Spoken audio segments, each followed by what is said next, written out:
Welcome to the Min Effect episode 7, where I give all my takes on sports and just about everything else. And recently I talked about the quarterback situation with the New Orleans Saints, and then now I'm going to talk about quarterback free agent class of 2020. And this is a very deep class. I mean, three future Hall of Famers, a lot of quarterbacks that will be starting next year, or quarterbacks that these are all quarterbacks that did start and then will probably go to like backups or be starting in another team next year or franchise tagged, that type of stuff. So let's get to it. Starting it off with Drew Brees, future Hall of Famer, obviously, and all-time passing yard leader, all-time touchdown leader. Going to be a free agent this season, and I don't think I've ever seen this before, but I talked about this in my last episode, how he has two possibilities I think that could play out, is him retiring or going back with the New Orleans Saints. And it's like a 50-50, as I said, but I think it's more likely that he would stay because this is the strongest team, the biggest roster he's ever had. And yeah, I think he would stay for 2 more years and then probably retire after that. I mean, he's 41, hasn't had much of a decline, and I could see him going back. And then that leaves Teddy Bridgewater going to leave the New Orleans Saints because I don't think he would go back as a backup, and then he'll re-sign with another team, and I think instantly he'll get picked up by the Buccaneers. Probably a 4-year contract, something big. The Buccaneers need a consistent thrower. They have Mike Evans, they have Chris Godwin, they have playmakers on offense, but with Jameis Winston being an inconsistent passer, they can't really do much. So Teddy Bridgewater would bring more of a consistent passing to their team, and then they would just need to focus on offensive line to give Bridgewater more protection, and then defense, and then the Buccaneers are a contender. So Buccaneers have like this offseason could rebuild and come back strong next season, and it would start by getting rid of Jameis Winston and getting a more consistent thrower because their wide receiver is so good, and I don't think the New Orleans Saints will offer 3 new contracts to 3 new quarterbacks, especially because their 2017 class, and they have to repay them all from the 2017 draft class, and that's going to be a lot of money, and they need all that cap space they can have to pay all those players. So after Teddy Bridgewater goes with the Buccaneers, obviously they're going to let Jameis Winston go. Jameis Winston wants a franchise tag, too much money. They're not going to pay it. And with him, they can't really do much. So Jameis Winston is left a free agent, and I don't think he's going to be a starter anywhere. I don't think anyone's going to take him as a starter. So I think who will take him would be the Pittsburgh Steelers.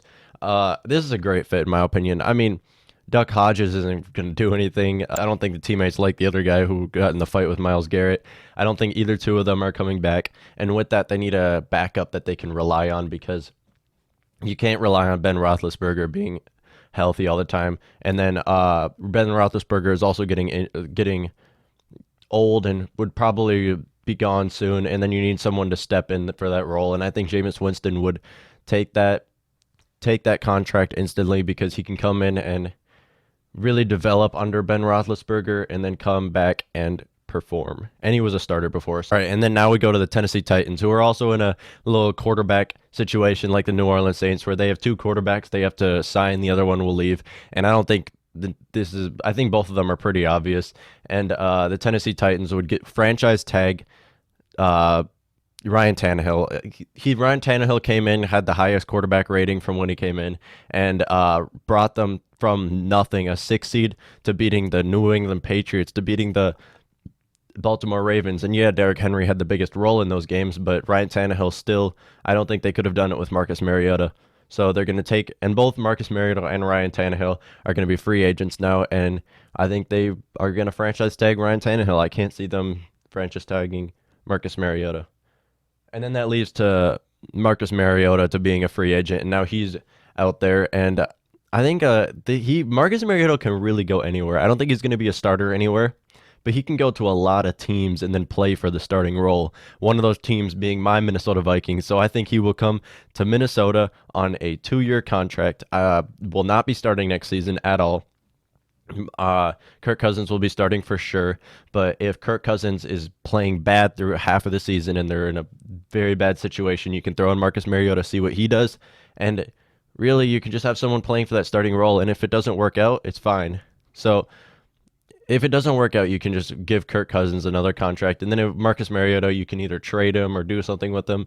But Marcus Mariota needs a spot where he can play for the starting role. One of those other teams I think could be the Bears. It could be the Washington Redskins. One of those teams where like they can play for the starting role. Next up, Dallas is in a very Dallas situation. Last season they extended Ezekiel Elliott, which I think was a good decision at the time. I mean, Ezekiel Elliott's the second best running back in the league at the time, after Saquon Barkley, and then giving him another contract. It kind of had to happen. I mean, he was in such a good situation, and but they also have Amari Cooper and Dak Prescott they have to pay, and they didn't at the time. So now they have to really decide how much they want to give Dak Prescott and Amari Cooper. And I think they have to give a franchise tag to Dak Prescott, especially because Teddy Bridgewater is off the board, and I don't see anyone else besides those two fitting with this team. So they're going to give a franchise tag to Dak Prescott, and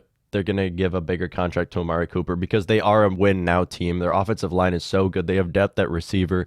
Their quarterback is great. He played amazing this season. Their defense is pretty good besides their secondary, but they'll get to that. And it's a win-now team, and I think next season they could look a lot better if they pay Dak and pay Amari and improve their secondary.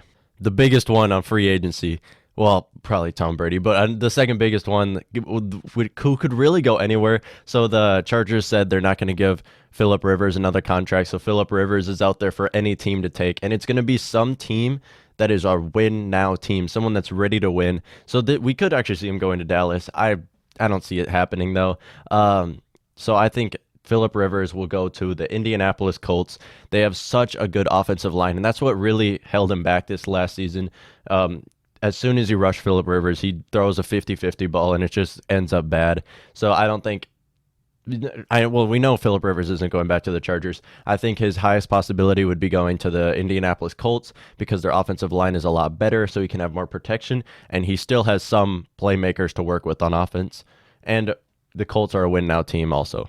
That was probably my biggest pick because Jacoby Brissett they would bench, and then Jacoby Brissett does have a promising future. I don't think he should be a starter right now. He's a really good backup though. So Phillip Rivers is doing horrible. It's okay. You can throw in Jacoby Brissett because he's had the starting role before, and Jacoby Brissett is probably the quarterback of the future anyways.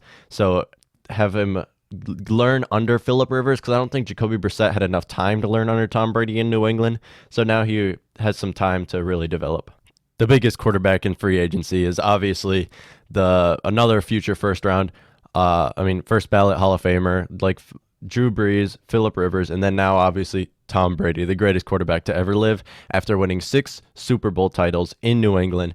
And all of a sudden now it looks like he's not going to play in New England. I mean, I feel like Tom Brady does want to play in New England, and if they wanted Tom Brady to still play in New England, they would have gave him another contract, but I don't think Bill Belichick wants him to be there. Bill Belichick wanted to have Jacoby Brissett instead of him. He wanted to have 49ers dude.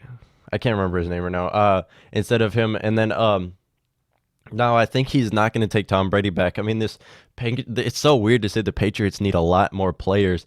They don't really have much on their team now. So I think they're going to go in kind of a rebuild mode. And I feel like it's just going to end up with Tom Brady coming back to the Patriots, though. Tom Brady and Gronk coming back, and then it'll be like, all right, here we go again. But I really hope Tom Brady doesn't play there next year. And I think the highest possibility, if he doesn't play there next year, would be him going to the LA Chargers.